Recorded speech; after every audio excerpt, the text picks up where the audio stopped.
ក្រោយទទួលបានអនុសាសន៍របស់សម្ដេចគតិប្រិទ្ធបណ្ឌិតប៊ុនរនីហ៊ុនសែនប្រធានកាកបាទក្រហមកម្ពុជាអាដាមគតិសង្ឃបណ្ឌិតគុណគីមទេសរដ្ឋមន្ត្រីអនុប្រធាននិងជាអគ្គលេខាធិការសមាគមអតីតយុទ្ធជននិងនិវត្តជនកម្ពុជាហៅកាត់ថាអនកកាលពីថ្ងៃទី19ខែមករាឆ្នាំ2026បានអញ្ជើញជាធិបតីក្នុងពិធីបញ្ចុះបឋមសិលាសាងសង់ផ្ទះជូនវីរៈកងទ័ពឈ្មោះភឹមផនអាយុ64ឆ្នាំ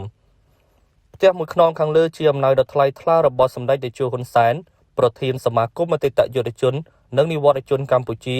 និងសម្ដេចគតិប្រិទ្ធបណ្ឌិតប៊ុនរនីហ៊ុនសែនប្រធានកាកបាទក្រហមកម្ពុជា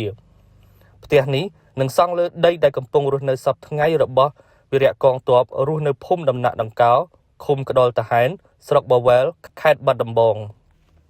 ពិធីនេះមានការអញ្ជើញចូលរួមអមដំណើរពីថ្នាក់ដឹកនាំគណៈកម្មាធិការសមាគមថ្នាក់កណ្ដាលថ្នាក់ដឹកនាំគណៈកម្មាធិការសមាគមថ្នាក់ខេត្តអាជ្ញាធរមូលដ្ឋាននិងមន្ត្រីពាក់ព័ន្ធអាដាមគតិសង្ឃបណ្ឌិតមានប្រសាសន៍ថា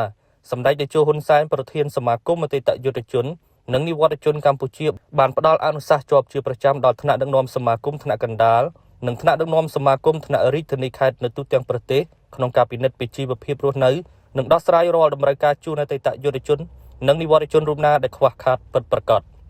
ក្នុងនាមសេនាធិការជូនសម្ដេចតេជោហ៊ុនសែននិងសម្ដេចធិបតីហ៊ុនម៉ាណែតអាដាមគតិសង្ឃបណ្ឌិតមានប្រសាសន៍ទៀតថារាជរដ្ឋាភិបាលបានចាត់ទុកវីរភាពរបស់វីរៈកងទ័ពគឺជាយុទ្ធជនដែលមានគុណតម្លៃចំពោះជាតិនិងប្រជាជនក្នុងន័យនេះថ្នាក់ដឹកនាំគណៈកម្មាធិការសមាគមអតីតយុទ្ធជន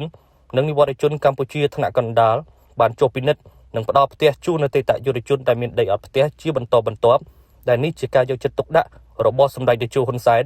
និងសម្ដេចធិបតីហ៊ុនម៉ាណែតក្នុងការលើកស្ទួយជីវភាពរស់នៅជូនអតីតយុទ្ធជននិងនិវត្តជនអាដាមគតិសង្ឃបណ្ឌិតលើកឡើងថាសម្ដេចតេជោហ៊ុនសែនតែងតែគិតគូរនិងខ្វល់ខ្វាយជានិច្ចចំពោះសុខទុក្ខរបស់អតីតយុទ្ធជននិងនិវត្តជនគ្រប់រូបដែលមានជីវភាពលំបាកដើម្បីដោះស្រាយក្នុងការផ្ដល់ដីឡូនិងផ្ទះក៏ដូចជាដីសម្បត្តិសង្គមគិច្ចតាមបណ្ដាខេត្តដែលបានរៀបចំភូមិអតីតយុទ្ធជនកន្លងមកជាពិសេសនៅភូមិបូរនីសែនជ័យដំណាក់ត្រយឹងស្ថិតក្នុងឃុំប្រងិលខេត្តពោធិ៍សាត់ដែលត្រូវបានចាត់ទុកជាភូមិគំរូសម្រាប់អតីតយុទ្ធជននិងនិវត្តជន